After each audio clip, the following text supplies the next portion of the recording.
Welcome to the St. Albert Parenting video series.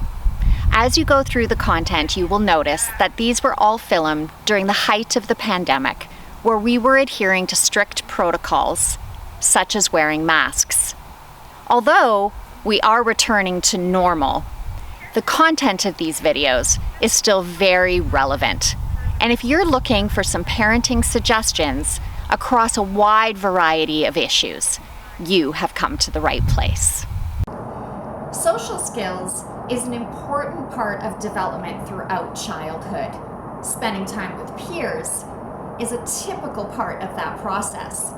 If your child was working on social skill development prior to the pandemic, closing schools, causing extracurricular activities to vanish, making it impossible to spend a Friday night with friends, or canceling play dates, you may be asking yourself, after 2 years, now what? The good news is there are so many different strategies that we can do right at home to help improve social skills with our children. Here are 5 ways in which you can do that. Welcome to 5 in 5.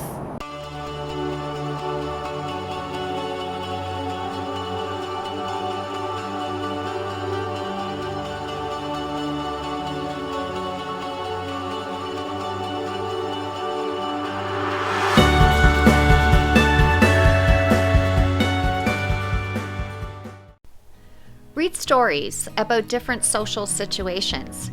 Ask your child questions about the characters, what they felt during different events in the story, how their actions affected other characters, etc.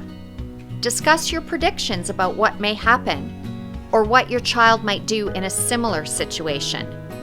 For older kids, you can watch movies or read news articles together and have a similar dialogue.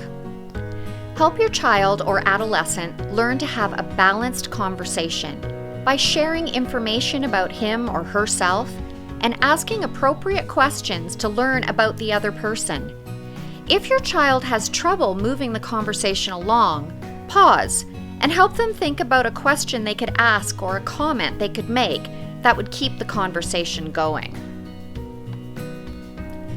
The good news about masks, if any, is that students are talking out more because the nonverbal facial expressions aren't as effective as they were before. Help your child give names to their emotions so they can effectively communicate with words how they are feeling about something or how they are being affected by a particular situation. The best way to establish a feelings vocabulary as a parent is to model this practice. Start using feeling words to express yourself.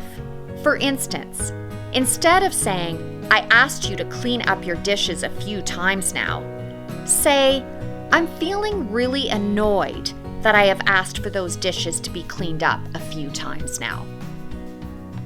Parents can help children by trying to let go of their own anxiety about temporary social deprivation. It's important for parents not to catastrophize and panic. Demonstrate for your kids how to keep connections with families and friends going even during a pandemic. Get creative about how to stay in touch. Parents can also take comfort in the value of relationships within their own homes. Studies suggest that secure attachments with parents set children up to have stronger friendships. In households with more than one child, siblings help each other learn to negotiate, deal with conflict, and resolve differences. Playing board games is another way to teach these attributes.